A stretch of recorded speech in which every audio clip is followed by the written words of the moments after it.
Hi, I'm Kate Barrett, the founder of Shine a Light Media in the Email Marketing Academy, and welcome to part 2 of today's Tuesday Email Marketing Quick Tip video. Thank you so much for sticking with me because in this video, I've got some amazing content for you. I'm going to run you through the anatomy of an email, but I'm also going to run you through my 5 top tips to optimize your email creatives for maximum engagement.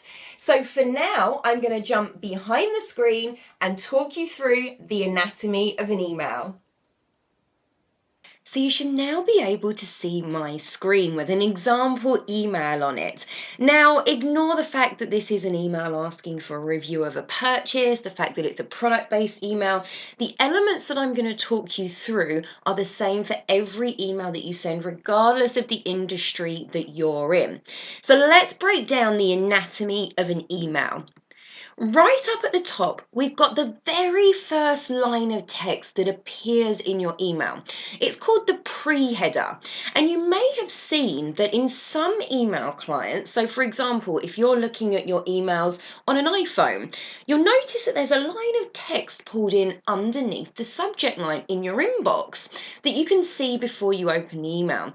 Now, a lot of the time you're going to see messages like, can't see this email properly, view it online, but that is such a waste of this area.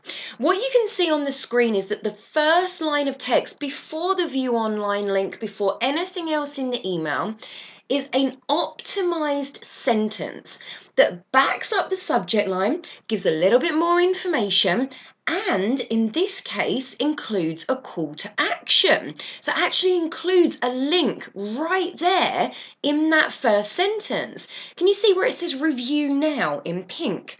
That's the link to click on. And you'll be surprised how many subscribers actually use that link. So not only are you backing up the subject line and helping to increase your open rate, you're also helping to increase your click-through rate by providing that call to action right at the top of the email. So the pre-header is a really key piece of your email creative to optimize to help improve your engagement. So moving down, you can then see the next sentence below that asks you to add their sending domain to your address book. Now, this is a great way to bypass some of the spam filters, and it certainly doesn't guarantee you placement in the inbox, but it certainly goes a long way towards helping you get there. So anyone who can add you to their address book, their safe sender list, that's a really positive engagement metric. So it's well worth having a sentence like that in your emails. And moving over to the other side, we've got an unsubscribe link and a view online link. Now, a view online link, really recommend that you have that, and you'll be able to insert that using a special code in your email system. So look at the specific code to put behind to link to that online version for your system. But view online means that if something's gone a bit wonky in the email, they can't quite see it correctly, they can open up that email in a browser window and view it there. Now, we've also got an unsubscribe link there, which you may think is counterintuitive. We don't want people to unsubscribe, right? So why are we putting an unsubscribe link at the top of the email? Don't we want to hide it at the bottom? No. Absolutely not. If somebody wants to unsubscribe from your emails, you want to make it as easy as possible for them. If they don't want to receive your information, that's okay. People are allowed to unsubscribe, and we would rather they unsubscribe than press the spam or junk button, which registers a complaint and is a negative engagement metric. Okay, so having that unsubscribe at the top just helps with anyone who might be erring towards that spam button to perhaps click the unsubscribe button, and makes it really clear and obvious how and where people can unsubscribe if they don't want to receive your emails anymore. You want to make it easy and obvious, don't hide it away down at the bottom, although you do want a link in the footer area as well. And that's the main place to have it because people will look for it there. But having it in that top area, as I said, just helps to save some of those spam or junk buttons presses when people are using it perhaps as a little bit of a lazy way to unsubscribe. So something to think about for you there. As we move down, having really clear branding in your email is key, and obviously one place to start with that is having your logo right at the top of the email. Now, some companies also like to put in a menu at the top of their email to direct people to key areas of their website. And this is a really great thing to do, so that even if the email content doesn't necessarily inspire someone to follow your call to action, it still puts you in their front of their mind, and they may well go through to another area of your website using the menu. So it's worth considering adding a menu into your email design for that reason. Now, this top section where you can see the red box is called the preview pane area. Now, this changes slightly in size depending on the email client that you're viewing it in. Some preview panes are vertical rather than horizontal, but this just gives you an idea of that preview pane. It's the top section of your email that somebody is viewing in the preview pane in their email client. So they haven't opened up your email fully, they're just viewing it in the preview pane. So it's a small area.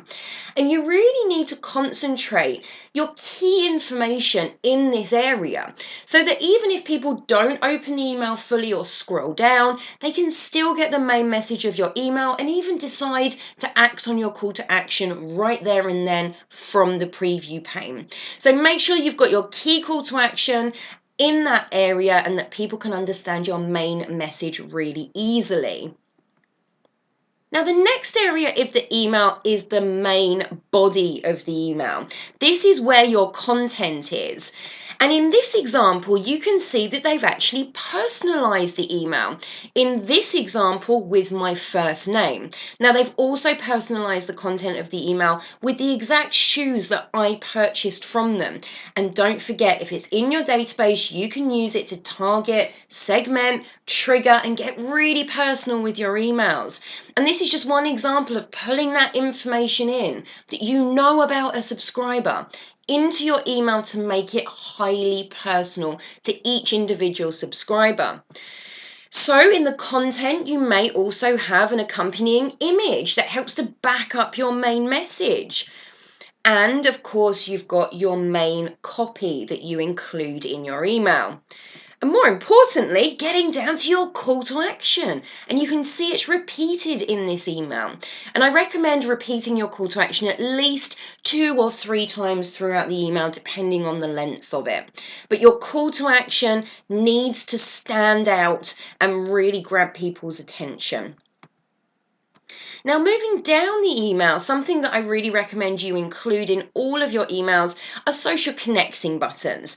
Now, you can also include social sharing buttons to share the content of the email on social networks, but you also want to be encouraging people to come and join you on your social media channels. And including those buttons in your email template is a great way to connect the two channels together.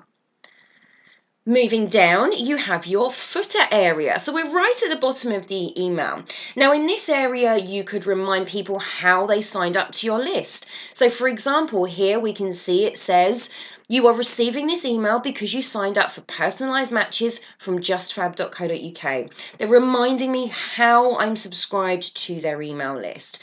You can obviously include any other terms and conditions that you need to if you're giving an offer, as they have done here. And again, this is for both service and product-based businesses. If you have terms and conditions that you need to include them in the footer area. You've also got another call to action to add to the address book, so you can see that's repeated from the top of the email, also in the footer area. And moving right down to the bottom, we have the unsubscribe link.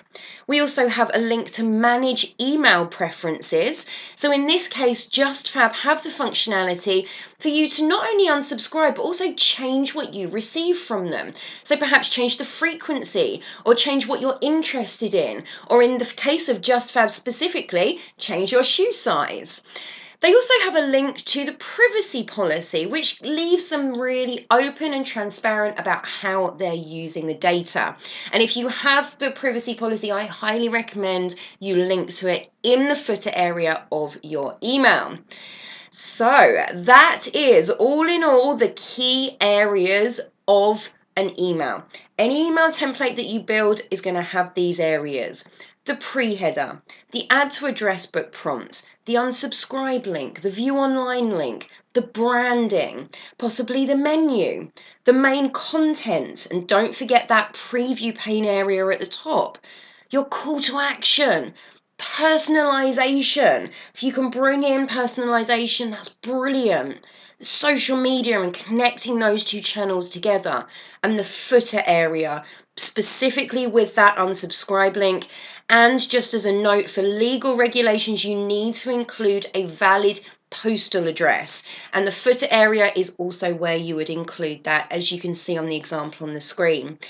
So that gives you that breakdown. I hope that was helpful, and I'll see you back in front of the camera in just a moment. So now you know all of the different parts that make up an email creative that you can optimize and tweak for maximum engagement. But what else can you do? You've got your amazing content that you're going to put into your email. So other than your pre-header and your footer area, what else can you do? Well, I've got you covered. Here are my 5 top tips to ensure maximum engagement with things that you can tweak inside your email creative. Number 1, make it really easy to skim read. When someone does click through and open your email, you've got a few seconds to capture their attention, keep them reading, or get them to complete your call to action. So make it really easy to skim read your message and gain the main message that you're trying to impart. So use short paragraphs and bullet points to break up that copy and lead people down to your call to action. Tip 2, only have one main call to action per email. You don't want to confuse people with 10 different options to go to a million different places on your website. Keep it all together. Now, if you're driving people to blog posts, for example, and you've got 3 or 4 new blog posts that you want to put into your email, that's fine. Your call to action is to go through and read more about one of the blog posts, and that's fine. But don't confuse your email by asking them to do lots of different things. Remember, one main call to action per email as a general rule. Tip 3, don't be scared of white space in your email. Space out the images and the text and the different components. You don't need to cram everything all together. It's going to make it really hard to read. And don't forget, we want to make it easy to skim read. So white space is your friend. And tip 4 is to design for mobile. Now, over 50% of all opens are now happening on a mobile device. So make sure that when you're designing your emails and you're testing different elements, that you're using a responsive design, particularly if your audience are more prone to open their emails on a mobile device. And you can find those statistics in most ESPs. So have a look at that, and don't forget to design for mobile. So that includes having nice big calls to action, white space, allowing things to responsively resize. So that's a special kind of template that changes itself around and stacks different pieces of your creative rather than having them side by side. So it makes it a lot easier to read on a mobile device. And of course, take your desired call to action. So don't forget designing for mobile devices. And my 5th top tip is use the data in your database. Now, in my next video, I'm going to be talking about segmentation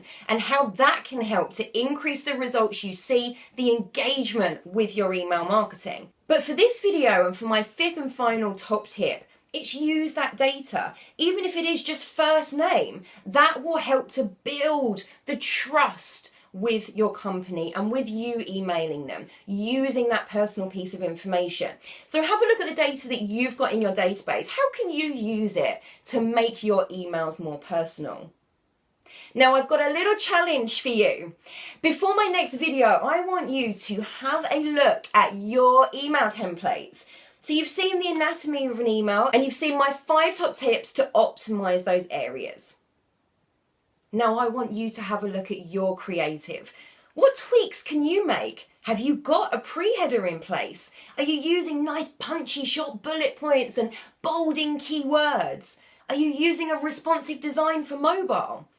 Have a look at all the points we've discussed in this video, because there's a whole load of information I've packed in for you here, and see how you can improve your email creative. So until then, good luck with the challenge, and I will see you in next week's Tuesday email marketing tip video.